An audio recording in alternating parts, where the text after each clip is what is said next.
Hi there, this is Niki Rowland, designing for Hip Kit Club, and today I am using the November kits.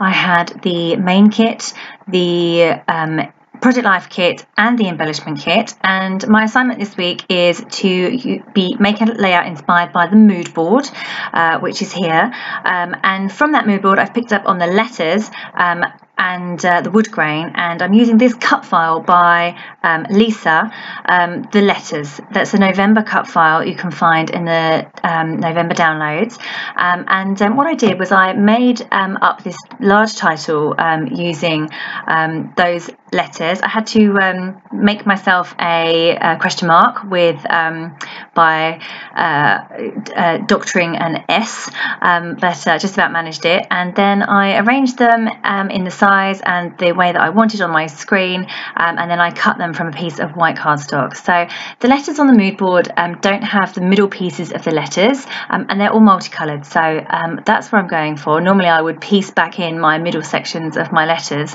but I'm not going to on this occasion because that's the mood board looks a bit different. I'm also planning to use the wood grain that's on the mood board too. It's more of a Christmassy mood board, but this layout is definitely not going to be a Christmas themed one.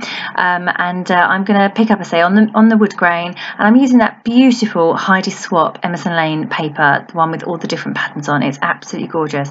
So what I've done right now is I have cut my letters on my silhouette machine, and I've cut up that piece of Heidi Swapp Emerson Lane paper into the different strips, and I've added a whole bunch of foam pads on the back of my layout, and I'm now just going through and adding different papers, different patterns for each letter. So this is a little bit time consuming, and I want the letters to be raised on the backs of the letters to be raised on foam pads so that I get some dimension there, but applying all those loads and loads of little tiny foam pads and getting all the backs off certainly takes a little while, so it's a bit of a labour of love, but it does look good once it's done, and I really love the shadow effect that it creates. So once I've got my foam pads on and all the backs off, as you can see I'm just doing there, it's actually quite straightforward to get the letters back filled. I literally just place rough cut pieces of pattern paper over the letter, just make sure that it fits. Very occasionally, if the letters don't have a gap between them, like for example if the top of a T goes into the curve of an S, then that's a little bit tricky because I'll need to cut round the curve of the S or the top of the T in order to make each letter look right. I can't just have a straight line on the piece that's on the background. I'm not sure you'll understand what I mean by that unless you're actually doing it, but anyway, most of the time I can just put a straight piece over the back of the letters, and that is sufficient, but sometimes I need to cut in a little bit better to cut around the letters, but generally this is working quite well. So you can see I'm just going through and adding all of the different colours behind the letters. I wanted all the letters to be different, or to be different to the one next to them. I didn't mind repeating the patterns throughout the letters, different words or different places, but I wanted each letter to be different to the ones next to it. So I was aiming for a colour, then a wood grain, then a colour, then a wood grain, then a colour, then a wood grain, and I've just done every single letter differently, and then I have this really lovely effect of the multi-coloured alpha shining through my cut file there. So there we go. Did we just become best friends? And then yep. So my you can see the photo that I'm using at the top right of the screen. It's my little boy and our new baby boy, so they really are the best of friends. My bigger boy is totally in love with the baby, which is really lovely to see, and I hope that they'll become lifelong friends as the little one grows older and can play, but certainly my big boy Max is just completely in love with him. So this is a beautiful photo that shows how much Max is in love with the baby, and I just wanted to get this caption documented. So using the letters, the cut file letters by Lisa, was a fantastic way of getting in the sentiment that I wanted to get in. So so what I'm doing now is I'm drawing speech bubbles around my captions. I could have cheated and used a cut file, but I didn't. I decided to draw this by hand. It took me a little while to get it right, lots of rubbing out and starting again, but that's what I've done. And I plan to pierce holes all the way around and sew using some different threads so that they both appear to be in, say, giant speech bubbles, and that they're kind of like talking to each other. So I'm hand drawing those with a pencil, and then I'm going to go around and pierce those with a paper piercer. The back of my layout, there's a few parts where the foam pads were still exposed, and my layout kept sticking to my desk, which is why I just put some sellotape on it then. Right, so now you can see I am just going through adding or piercing holes all the way around the speech bubble. I've gone a little bit close to the edge at the top, but I'm going to put a border on my layout, so I think it will be okay.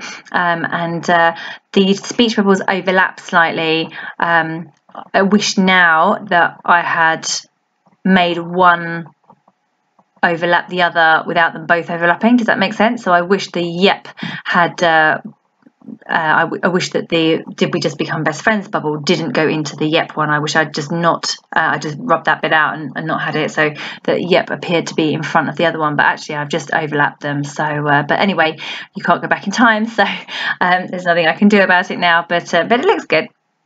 So I'm just using 3 strands of embroidery floss, and I have 2 different colours. So I have one kind of greyish colour for yep and a greenish colour for the did we just become best friends.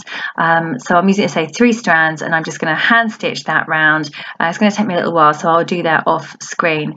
But yeah. There we go, all done. It's just like magic.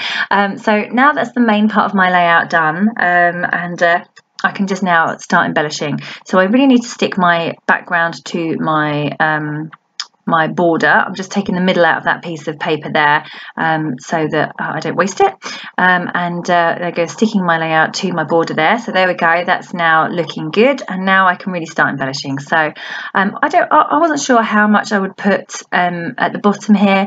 I was thinking I would embellish at various points around the layout, but actually the title is so huge that really I needed to keep my embellishments quite small. However, I really struggled to get the balance of this layout right. You can see here I'm putting some circles to the right of that photo, and I've got some big embellishments that I tried at the top there that didn't really work. I've moved them back down, but it still doesn't feel right. In the end, I end up with quite a large embellishment cluster to the right of the photo that kind of fills up all of that space underneath the speech bubble, and then I just put a small amount elsewhere, and a little bit also on the bottom left of the photo too. So I mean, when you get to this part of a layout and you're just not feeling it, you just have to kind of fiddle around with it for a while, see how you go, try out a few things. If it doesn't work, move them, or ultimately you can sort of start all over again, really. Like, I didn't stick anything down until I was happy with how it was all going, so I kept moving stuff around, and then just kept building on those areas that I'd got there. So you can see the one on the right of the photo is really filling up. I was thinking about adding a little embellishment spray to the part of the speech bubbles that overlaps, the bit that I don't really like that much, but I did try some embellishments there. They really didn't look right, so I've moved it up to where the B of the become word, and actually I'm much happier with it there, much happier. So the other part of this layout I didn't like was the gap between the word friends and the top of the photo. I mean, I tried the photo up a bit, but that didn't look right either, because then I had a gap at the bottom. So somehow I just needed to connect the word friends, or the bottom of the speech bubble, with the photo. And you can see I've done that by using a couple of the clear stickers. They're exclusive stickers to Hip Kit Club. One just says I love you, and the other one says I don't know, memories, I think it is.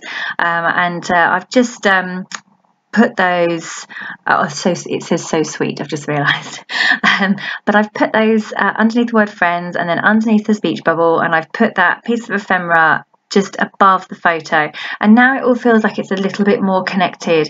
And I say my cluster to the right of the photo is now growing and growing and growing, and the cluster to the bottom of the photo, bottom left of the photo, is also growing, and now it kind of feels like it flows a lot better, and it feels that the top of that pink flower to the right of the photo is very close to the little letters, the So Sweet sticker underneath the word friends, and it just feels a lot more connected than when I had those big gaps.